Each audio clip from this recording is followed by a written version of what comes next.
क्या दिखाता है? देखिए, इससे कोई फर्क पड़ने वाला है नहीं। अब रहा होगा बीजेपी में अंदरूनी मामला रहा होगा कि भाई होना चाहिए, हुआ है मंत्रिमंडल का विस्तार, तो आप समझिए कि आखिरी बार नीतीश कुमार जी मंत्रिमंडल का विस्तार कर रहे हैं। अब मौका मिलने वाला नहीं है। बिहार की जनता ने 2025 में एनडीए मुक्त सरकार जो है बनाने जा रही है, और इस बार हमें पूरा भरोसा है कि हम लोगों को मौका मिलेगा। पूरे बिहार के लोग, हर जात के लोग, हर वर्ग के लोग अब बिहार को जो है आगे बढ़ाना चाहते हैं। नीतीश जी हमारे बुजुर्ग हैं, इसलिए हम आदर सम्मान करते हैं, लेकिन अब बिहार चलाने लायक वो सक्षम नहीं रह गए, अब योग नहीं रह गए, थके हुए हैं, ना कोई विजन है उनको, उनके पास ना कोई रोड मैप है, वही घसीटा पसीटा योजनाएं चला रहे हैं, जिससे बिहार के लोग जो है लगातार नीति आयोग के सूचकांक में अगर देखें, साक्षरता के मामले में बिहार सबसे फिसड्डी है, प्रति व्यक्ति आय और निवेश में बिहार सबसे फिसड्डी है, किसानों के आय में बिहार सबसे फिसड्डी है, बेरोजगारी में, महंगाई में, पलायन में, गरीबी में बिहार नंबर 1 है। 20 साल नीतीश जी को बिहार के लोगों ने मौका दिया। अब बिहार की जनता कहती है बस इस बार और नहीं। इस बार मुझे पूरा विश्वास है, हम नौजवान हैं, हमारे पास विजन है, रीजन है, और एक मौका बिहार के लोगों से चाहते हैं। एक मौका आप देकर के देखिए, 17 महीने में जैसे हम लोगों ने मुद्दे की राजनीति की, काम किया, 17 महीने में हम लोगों ने आईटी, स्पोर्ट्स पॉलिसी बनाई, टूरिज्म पॉलिसी बनाई, एमओयू 50,000 करोड़ का कराया, मानदेय लोगों का बढ़ाया, 5 लाख नौकरियां ही नहीं बल्कि 3.5 लाख नौकरियां प्रक्रियाधीन कराई। वैसे थके हुए मुख्यमंत्री को हम लोगों ने, जो असंभव कहते थे नौकरी रोजगार के बारे में, उनसे हम लोगों ने संभव कहलवाया, गांधी मैदान से अनाउंस करवाया। जो कहते थे असंभव है वो कहने लगे संभव है, केवल हमारे रहते 17 महीने में।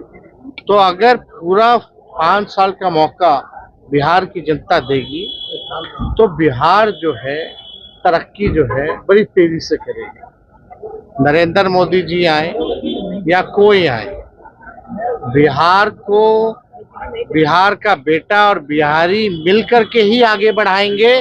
कोई गुजरात का गुजराती आकर के बिहार को आगे बढ़ाने वाला नहीं है। लाडला मुख्यमंत्री कहा, लाडला प्रधानमंत्री ने नीतीश कुमार को कहा है। कुछ महीने पहले माननीय मुख्यमंत्री जी का बयान आया था महिलाओं को लेकर के, तो प्रधानमंत्री का सर्व से माथा झुक गया था। अब लाडला है ना, तो अब तो भाई प्रधानमंत्री अब उसमें क्या कहना। नीतीश कुमार जी पहले थाली खींचते थे, अब वो पैर छू रहे हैं। तो निशांत कह रहे हैं कि मेरे पिताजी को घोषणा कीजिए, मेरे पिता को घोषित कीजिए मुख्यमंत्री पद का।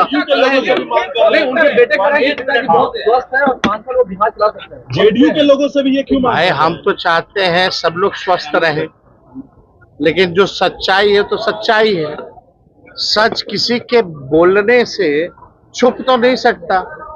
हमने भी देखा, आपने भी देखा, बिहार की 12-14 करोड़ जनता ने भी देखा है कि क्या से क्या हो गए उनके पिता नीतीश कुमार जी।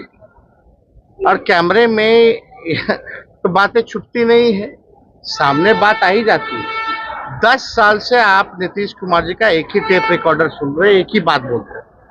दूसरी बात अगर कोई बोले हो, चाहे सार्वजनिक मंच पे, चाहे विधानसभा में या चुनावी सभा में, या कोई उद्घाटन शिलान्यास का कार्यक्रम हो, एक ही टेप रिकॉर्डर बजता है नीतीश कुमार जी का, और कुछ नहीं बजता। अगर मुख्यमंत्री कहते हैं कि पहले महिला कपड़ा पहनती थी, तो अब इसको लेकर के क्या कहा जाए। अब ऐसे बयानों पे नरेंद्र मोदी जी का चेहरा जो है, जो दिखावटी 56 इंच का सीना है, वो और चौड़ा हो जाता होगा मुख्यमंत्री के बयान पे कि पहले कोई महिला कपड़ा पहनती थी। 2005 से पहले कोई पैदा होता था, तब तो 2005 के बाद से हो रहा है और कहाँ कुछ हो रहा है।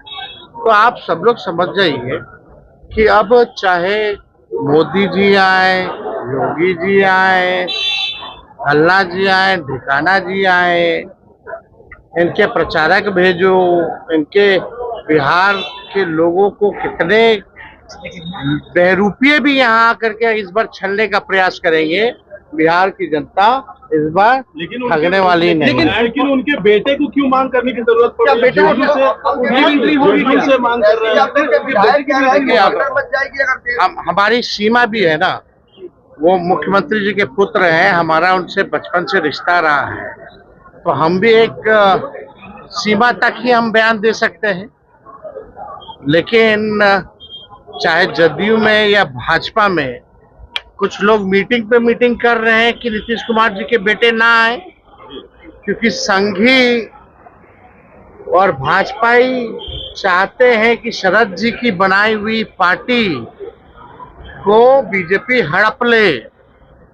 अगर निशांत आएंगे तो शायद शरद जी की